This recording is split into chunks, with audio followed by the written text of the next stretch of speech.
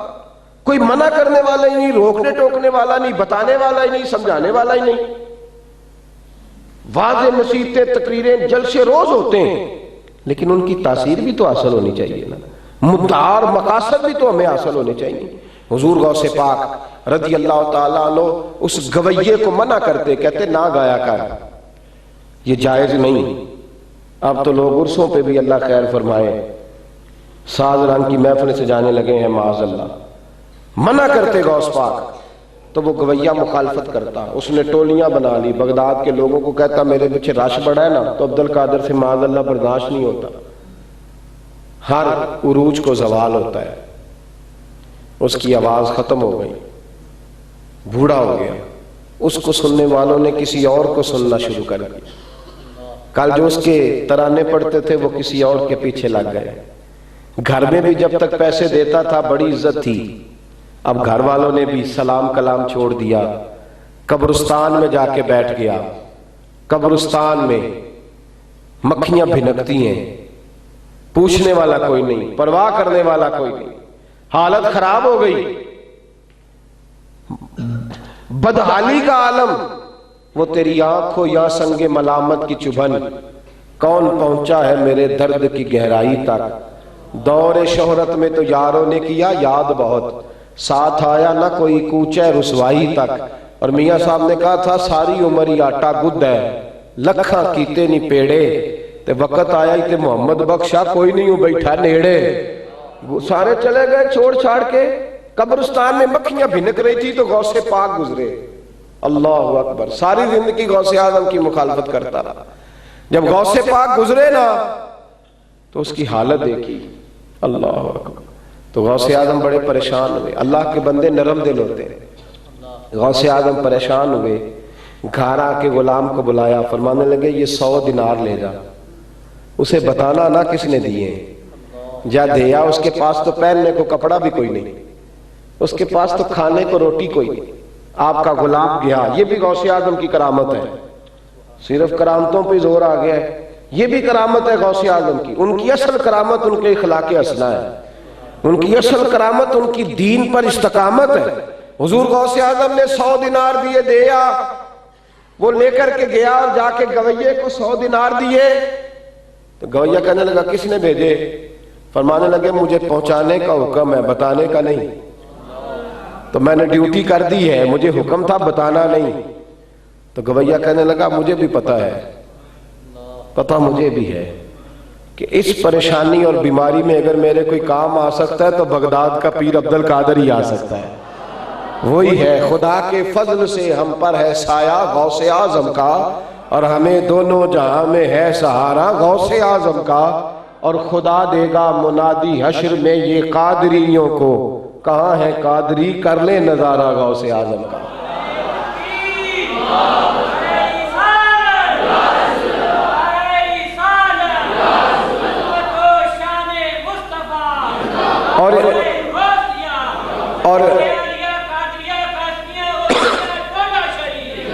اور یہاں قادری سے مراد صرف ان کے سلسلے کے مرید قادری نہیں، ان سے پیار کرنے والا ہر بندہ ہی قادری ہے، ان سے محبت کرنے والا ہر شخص ہی قادری ہے۔ خدا دے گا منادی حشر میں یہ قادریوں کو، کہاں ہے قادری کر لے نظارہ غوث اعظم کا رضی اللہ تعالی عنہ۔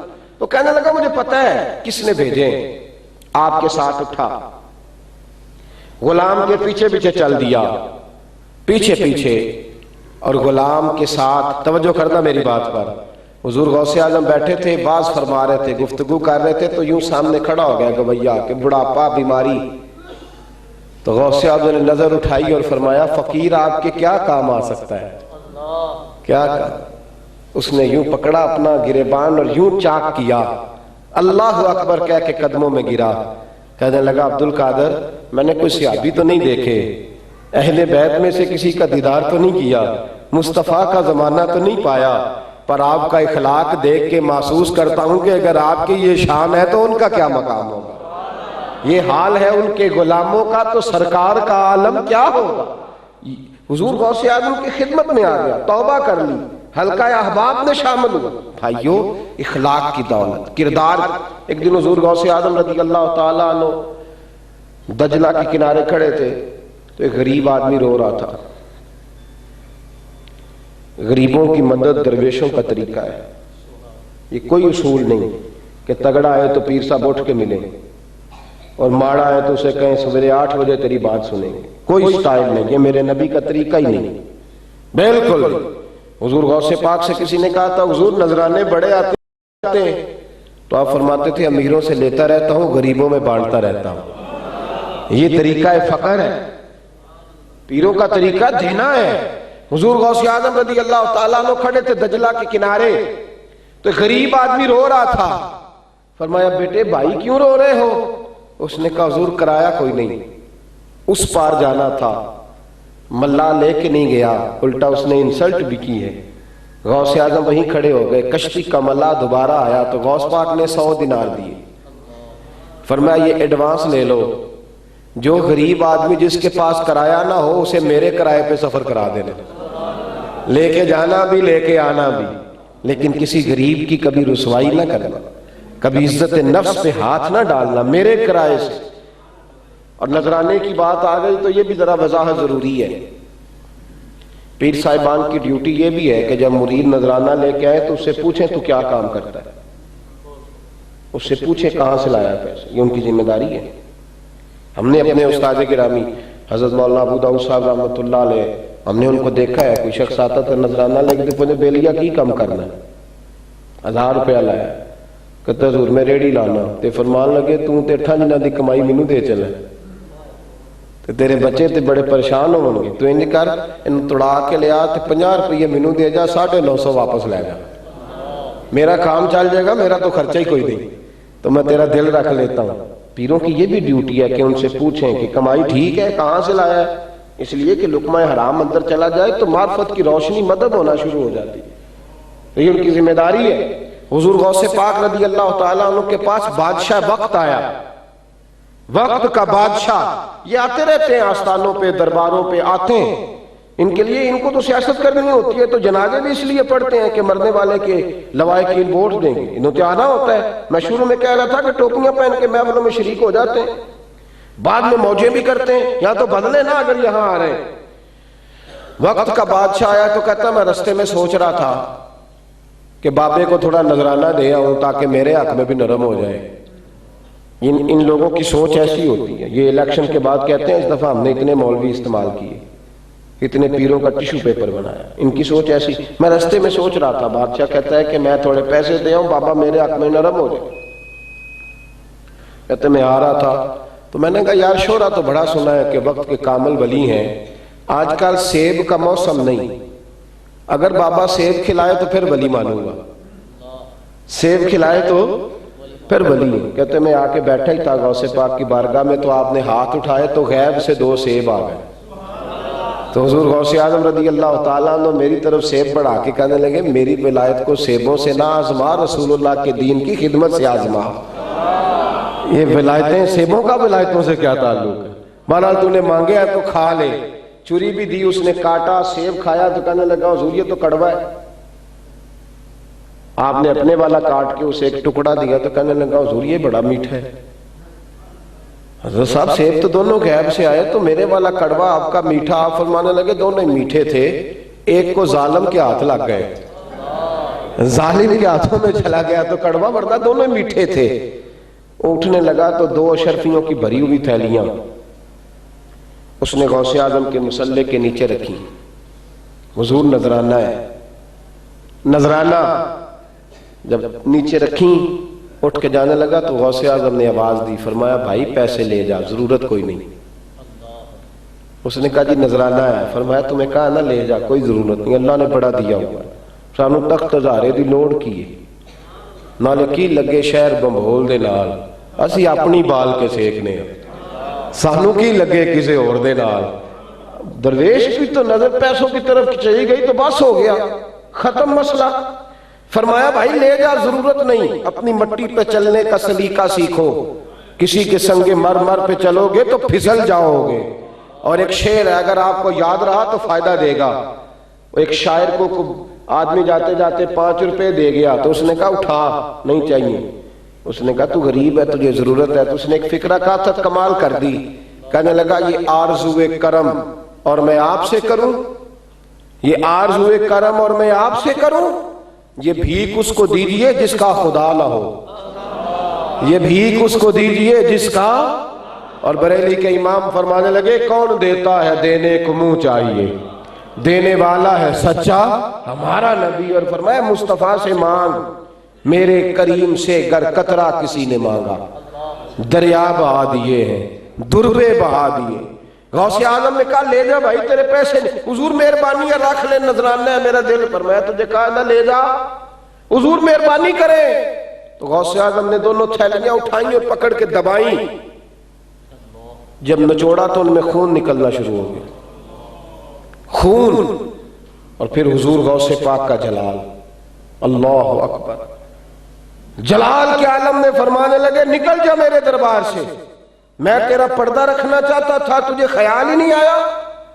حضور غوث اعظم فرمانے لگے تو غریبوں کا خون نچوڑ کے مجھے نذرانہ دینے آ گیا ہے، غریبوں کا لہو نچوڑ کے مجھے دینے آ گیا ہے، خبردار نکل جا، آئندہ میرے دربار کا رخ نہ کرنا، ورنہ میں یہ خون اتنا بہاؤں گا کہ تو بھی بہہ جائے گا، تیرا محل بھی بہہ جائے گا۔ جو تیرے آستانے پہ آیا اسے پوچھ تو صحیح پیسے کہاں سے لایا ہے، اسے سوال تو کر، کاروبار کیا ہے، دھندا کیا ہے، یہ پوچھ تو صحیح۔ غوث اعظم رضی اللہ تعالیٰ عنہ وہ والا چکر بھی کوئی نہیں کہ میری مسجد ٹھیک ہے تو میں غیر سیاسی ہوں، نہ، شاہان وقت کی آنکھوں میں آنکھیں ڈال کے بات کرتے تھے۔ جمعے والے دن کسی نے بتایا کہ بغداد کا گورنر ایک ظالم کو بنا دیا گیا ہے، تو غوث اعظم منبر پہ بیٹھے اور بیٹھ کر فرمایا میں بادشاہ سے کہتا ہوں میرے جمعہ پڑھانے سے پہلے پہلے گورنر بدل دے، ورنہ جمعے کے بعد میں خود بدل دوں گا، ہاں میں خود بدل دوں گا، اللہ نے مجھے بڑے اختیار عطا فرمائے ہیں، میں بدل دوں گا ہر چیز۔ بس جمعہ پڑھ کے بعد نکلے تو بادشاہ دروازے پہ کھڑا تھا، کہنے لگا حضور میں نے بدل دی ہے، بدلا گیا۔ غوث اعظم جاہ و جلال، اور یہ نہیں کہ آستانہ صحیح چل رہا ہے، مدرسہ صحیح چل رہا ہے، خطابت ٹھیک چل رہی ہے، باہر بادشاہ ظلم کرتے پھریں غریبوں مسکینوں پہ، تو علماء اور مشائخ کو پرواہ نہیں۔ بیدار مغز، جواب فکر صوفی تھے غوث اعظم، انہیں بات کرنی آتی تھی۔ آخر میں ایک اور بات بھی سنیں، یہ ساری باتیں اپنی جگہ، مسلمان کا دل اس وقت تازہ رہتا ہے جب وہ اپنے رب سے جڑا رہتا ہے۔ یہ سارے صوفیاء کے اندر کمالات پتہ کیوں آتے تھے؟ ان کا مسلح بڑا آباد تھا، مسلح بڑا آباد۔ تنہائی کی عبادت آدمی کو زندہ کرتی ہے۔ 2 نفل بھی بندہ پڑھے نا کبھی تنہائی میں اللہ کے حضور، 2 نفل بھی، اور اکیلا ہو کوئی نہ ہو، وہ ہو اس کا خدا ہو اور درمیان میں مصطفیٰ کا وسیلہ ہو صلی اللہ علیہ وسلم، تو 2 نفل بھی پڑھے نا اکیلے میں تو اس کی روح زندہ رہتی ہے۔ صوفیاء مسلح آباد کرنے والے تھے۔ خانقاہیں یہ ذکر فکر کے ذائقے بانٹتی تھیں۔ حضور غوث اعظم نے 40 سال تک ساری رات اللہ کی عبادت کی۔ کتنے سال؟ بولیے۔ مادرزاد ولی تھے، حسنی حسینی سید تھے، کمالات والے تھے، کیا ضرورت پڑی تھی؟ یہاں تو لوگ کہتے ہیں کوئی مسئلہ نہیں، میں غوث پاک کا ماننے والا ہوں، جنت تو سامنے نظر آ رہی ہے۔ وہ 40 سال مصلے پہ بیٹھے رہے، یہ کون بات اپنائے؟ اللہ کے ساتھ ان کا رشتہ بڑا مضبوط تھا۔ شیخ سعدی نے لکھا ہے علیہ رحمہ، فرماتے ہیں ایک شخص کہتا ہے کہ میں طواف کعبہ کر رہا تھا تو میں نے ایک بوڑھے کو پتھر پہ سر رکھ کے روتے دیکھا، تو بوڑھا کہہ رہا تھا یا اللہ میرے گناہ زیادہ ہیں، اول تو مجھ سے حساب نہ لینا، اور اگر لینا ہوا تو مجھے اندھا کر کے اٹھانا، میں تیرے نیک بندوں کے سامنے شرمندہ نہ ہو جاؤں۔ وہ بزرگ کہتے ہیں میں اس شخص کے قریب گیا کہ تسلی دیتا ہوں، دعا کرتا ہوں، امید دلاتا ہوں۔ میں نے جب جا کے کندھے پہ ہاتھ رکھا اور اس بزرگ نے چہرہ اٹھایا تو میری چیخ نکل گئی، یہ کوئی گناہگار تو نہیں، یہ تو بغداد کے پیر عبد القادر جیلانی ہے۔ راتی ساری کر کر زاری، نیند اکھاں تھیں توندے، فجر اوہی گناہگار کا آون سب تو نیویں ہوتے۔ ساری زندگی اللہ کو راضی کر کے پھر بھی کہتے مولا حساب نہ لینا، ہم حساب والے نہیں، ہم تو درگزر والے۔ میرے بھائی، بزرگوں نے رجوع اللہ کا درس دیا، معرفت الہی، محبت الہی، خوف الہی، یہ ان کی زندگی کے مقاصد ہوتے تھے۔ اپنے مصلے کی طرف توجہ کریں، ان بزرگوں کی تعلیمات کی طرف توجہ کریں۔ ہم لوگوں نے کمیاں پیدا کی ہیں، اس لیے ہمارے آستانوں پر بھی اعتراضات ہونے لگے۔ اگر ہمارے اندر کمیاں نہ ہوتی تو مخالفین کو کبھی کوئی جرأت، ہم نے کمیاں پیدا کی ہیں، غلط لوگوں کے ہاتھ میں طریقہ دیا، ہم نے غلط چیزوں کو طریقت کا حصہ بنایا، اور ان لوگوں کے لیے بھی ہماری نصیحت ہے جو بزرگوں پہ اعتراض کرتے ہیں، یاد رکھو دین کے چمن میں جتنی بہار ہے یہ بزرگان دین کی برکت سے ہے، اور آج جتنے مصلے، مسجدیں، ادارے آباد ہیں یہ ان بزرگوں کے طفیل آباد ہے۔ اگر ان کو بیچ میں سے نکال دو گے تو پھر تو چھلکا ہی رہ جائے گا، چھلکا ہی ہے، پھر اس کا کیا کرو؟ تم لوگ خالی اس لیے ہو کہ تمہارے اندر وہ کیف نہیں۔ تو میرے بھائی، غوث اعظم نے اپنے اخلاق سے، کردار سے، عمل سے لوگ تعمیر کیے۔ غوث اعظم نے تعمیر انسانیت کی، آپ نے انسانیت کو تعمیر کیا، لوگوں کے دلوں میں اللہ اور اس کے رسول کی محبت کو پیدا کیا۔ قریب آئیں بزرگوں کے، اپنے بزرگوں کو پڑھیں، ان کی تعلیمات کو سیکھیں۔ ایک بات حضور غوث اعظم کی عرض کر کے گفتگو سمیٹ دوں۔ کسی نے کہا تھا حضور دعا قبول نہیں ہوتی، تو آپ نے فرمایا میرے ساتھ 3 وعدے کر، رزق حلال کھائے گا، رزق حلال کھائے گا، اور دوسرا میرے ساتھ وعدہ کر کہ تو اپنی زبان سے کوئی ایسا فکرہ نہیں نکالے گا، کوئی ایسا فکرہ جو تیرے نفس کی خواہش کے مطابق ہو. تو جو بھی بولے گا تو اللہ کی رضا والا فکرہ بولے گا. اور تیسرا آپ نے فرمایا تو اللہ کے عائد کردہ حقوق کے اندر کوئی کمی نہیں کرے گا کہ 3 کام تو کر اور تجھے ولایت کی سند عبد القادر دیتے ہیں، تو جو بھی کہا کرے گا رب قبول فرما لیا کرے گا. میں بات ختم کرنا چاہ رہا تھا پر بات یاد آ گئی، آپ کی اجازت ہو تو کر دوں ایک بات اور؟ تھوڑے سے بولے ہیں نا آپ، تو جمہوری ملک ہے. اچھا ایک بات عرض کر دوں. لوگ پوچھتے ہیں جی بی بی گئی تھی پیر صاحب کے پاس تو اسے بیٹا ہو گیا، کس طرح؟ تو میں کہتا ہوں بھائی بڑی سادی سی بات ہے، اللہ کے ولیوں کو اللہ کو منانا آتا ہے. اللہ کے ولیوں کو اللہ بندوں پہ مہربان ہے کہ نہیں؟ بولے ہے نا. تو حضور قیامت کے دن کیا کریں گے؟ اللہ کو منائیں گے. حضور اللہ کو، بخاری مسلم پڑھے، نبی پاک فرماتے ہیں میں سجدہ کروں گا تو رب کہے گا محبوبہ سار اٹھانا، جیسے تو کہے گا ویسے ہی ہو جائے گا. تو یہ منانا آتا ہے. ایک بی بی غوث اعظم کی بارگاہ میں آئی، اس نے کہا حضور اولاد کوئی نہیں،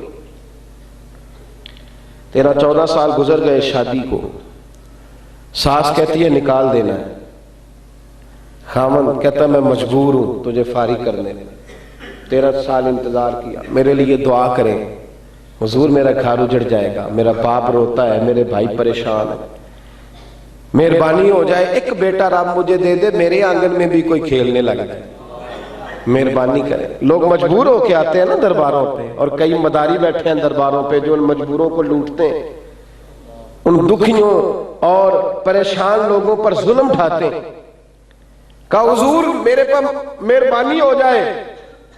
تو غوث اعظم نے دعا کے لیے ہاتھ اٹھائے، کہا اے اللہ تیری بندی تیرا بندہ سمجھ کے آئی ہے، مہربانی کر اس کے حال پہ. تو آواز آئی عبد القادر اس کے نصیب میں تو اولاد ہے ہی نہیں، ہے ہی نہیں، لکھی نہیں. تو غوث اعظم چیخ مار کے روئے، کہنے لگے مولا مجھے پتہ چل گیا تو عبد القادر کو رسوا کرنا چاہتا ہے، کر دے رسوا. تجھے نہیں پتا تھا یہ میری طرف آ رہی ہے؟ تجھے خبر نہیں تھی کہ میرے اس کے دل میں کس نے ڈالا کہ عبد القادر کے پاس جا؟ چل ٹھیک ہے تو نہ دے، یہ باہر جا کے لوگوں کو کہے گی میں تو غوث پاک کے پاس سے بھی ہوا ہوں، میرا کچھ نہیں پتا، کوئی حرج نہیں، اگر تو مجھے رسوا کرنا چاہتا ہے تو میں راضی ہوں. بی بی کہتی میں کانوں سے سن رہی تھی، عاطف غیب سے ندائی عبد القادر جتنے بیٹے تو کہے گا اتنے ہی دے دیں گے، اتنے ہی مل جائیں گے. تو غوث اعظم کہنے لگے بی بی جا میں نے اللہ سے وعدہ کر دیا ہے رب کریم کی رحمت کے بھروسے پر کہ اللہ تجھے 7 بیٹے عطا فرمائے گا. اللہ والوں کو منانا آتا تھا، بات سادی سی ہے، میرا جس سے رابطہ مضبوط ہو جائے وہ میری مانیں گا. میں بہت سارے ایسے لوگ ہیں ان کی بات ماننا میری مجبوری ہے. اللہ کو مجبور تو کوئی نہیں کر سکتا، پر ایک قانون اللہ نے بیان کیا، کتب علی نفسہ الرحمہ، کچھ چیزیں وہ اپنی رحمت سے خاص فرما لیتا ہے. واللہ یختص برحمتہ من یشاء، کچھ لوگوں کو اپنے کرم سے خاص کر لیتا ہے. تو وہ لوگ جب کوئی بات کہتے ہیں تو اللہ اپنے کرم سے ان کی قبول فرماتا ہے. اس میں رٹے والی کون سی بات ہے کہ پیر دے سکتا ہے کہ نہیں دے سکتا؟ اس میں جھگڑے والی کون سی بات ہے؟ وہ اللہ والے کے پاس جاتے ہیں تو اللہ ان کی بات مانتا ہے.